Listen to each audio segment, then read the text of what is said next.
Hello, hello, hello, and welcome to today's episode of Her Version. This podcast is dedicated to sharing stories of struggle to triumph, a platform that allows individuals to tell their truth in order to inspire and uplift others. For those of you that are new to this podcast and like content like this, make sure you hit that subscribe button, follow, like, and share. I am your host, Sabrina Victoria. Let's jump right in.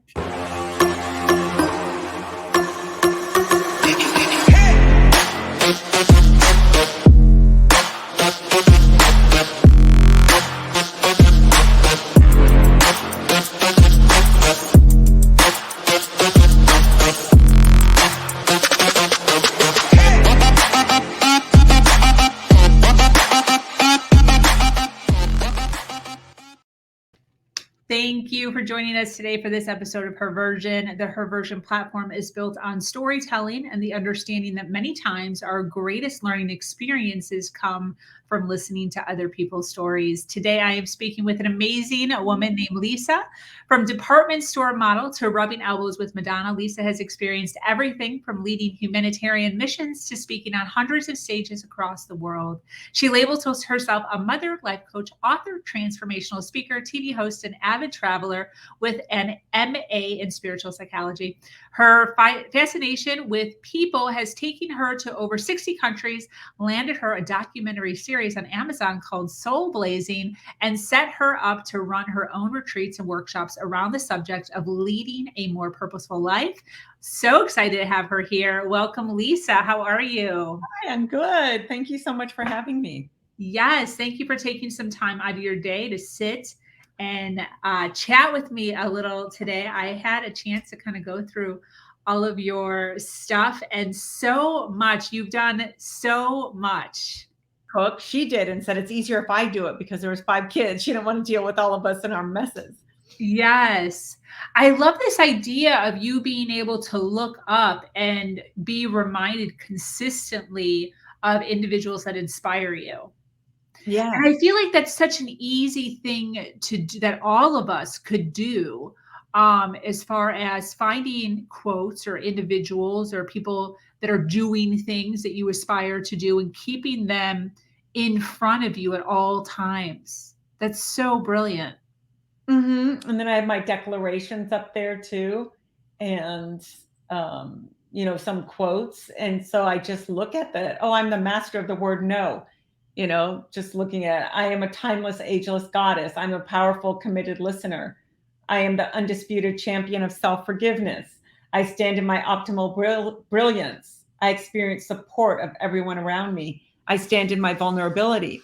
And all of those come from, I feel like I put on a mask where, oh, I'm strong. Let me help everyone else. Oh, do you need help? No, I got it. So I'm going to stand in my vulnerability now. Like, oh yeah, I could use a little help. Or I experienced support of everyone around me. I wasn't getting support from some key people in my life that I felt, oh, there's this issue or that. So I'm like, okay, let me change that.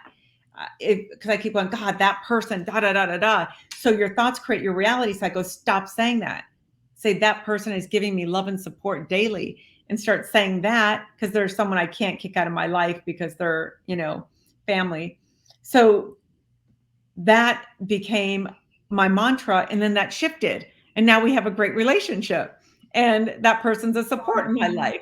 So but I don't just do affirmations that you get online. I do it based on an issue I have, and then I turn that into a positive, I call it declaration. Then you read these declarations, you put it in your phone and you listen to them. So your morning routine, I'm listening to my declarations. I'm listening to me talk about who I am, who I'm, the new me that I'm stepping into being. And when you start your day like that, really creating your day, then you have your little note card of what you're doing today. That's preparing. And then people go, oh God, how did you write that book? And you have 3 Zoom classes and you got these clients. And now you just got to offer to write a pilot for a show. And you got this, and you're in a good relationship, and you've got 500 friends, and you're throwing 150 4th of July party people for that. How do you do it all? And it's because of this little note cards. Note card. I was going to say that. You're very cool. I'm listening. And it's creating your mornings. If you could create your morning, then you know exactly what you're doing and you don't get off track. You don't start squirreling, is what I always call it. Squirrel, Oh, I'm going to do this. Oh, let me just watch this show. Oh, the news. Let me sit there. Oh, let me eat. It stops you because you're like, oh, Yeah. no, this is what I've got. These have to get done. These 3. Yeah, totally. Yeah. One of the things in order to combat that I've done and that I've recommended my clients to do is to cut time out for that. So like if you want to veg and watch TV, or you want to do some sort of Yes. social media or whatever it is, just put it in the day.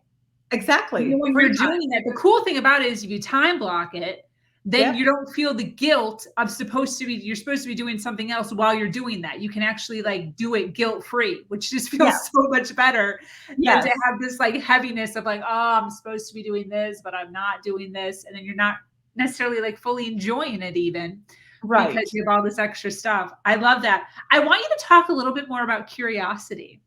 Okay. But before I do that, I'll go back to what you just said, because that was really important, I think.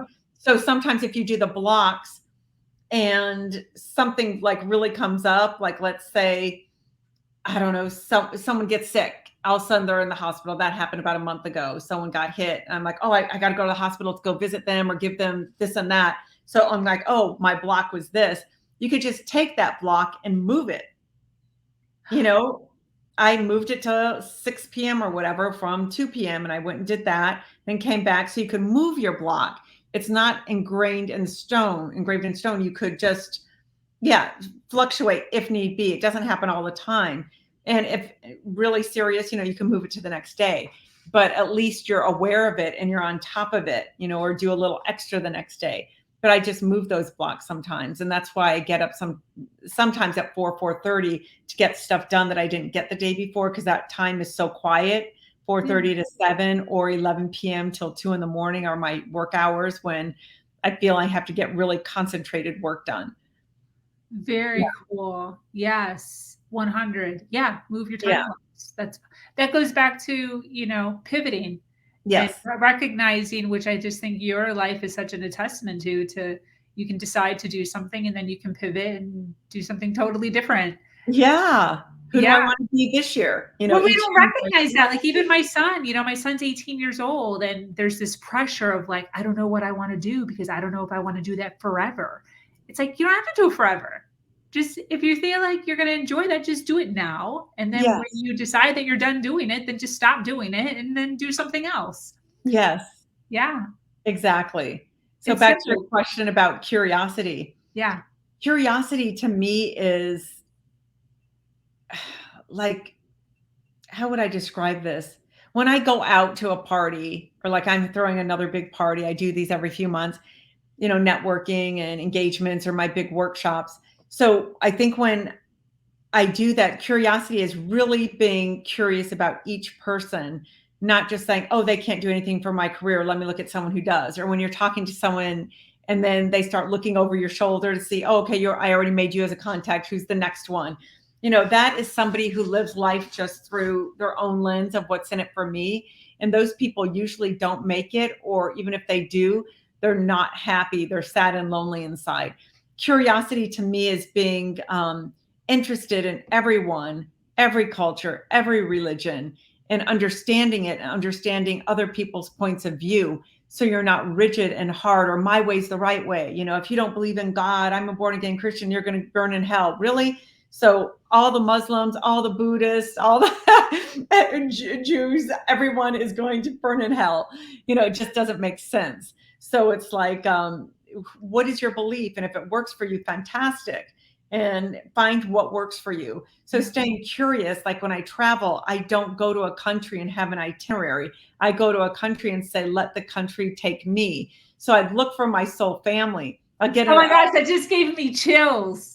Because I'm such like, I need some sort of structure to kind of hang on to. So just hearing you say that made my whole body.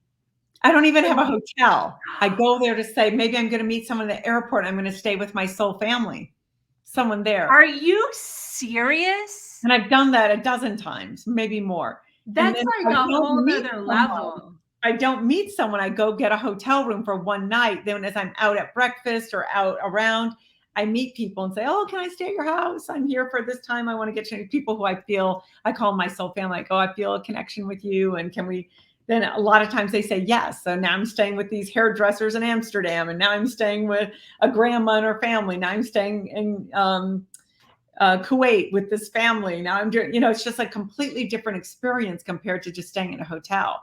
Because now you're living with a variety of people and you're really getting to know them and you're understanding the culture, because what you understand, you don't fear. Yes. Wow. Yeah. Very, very cool. That went in a different direction than what I was expecting. Very cool. I took some notes.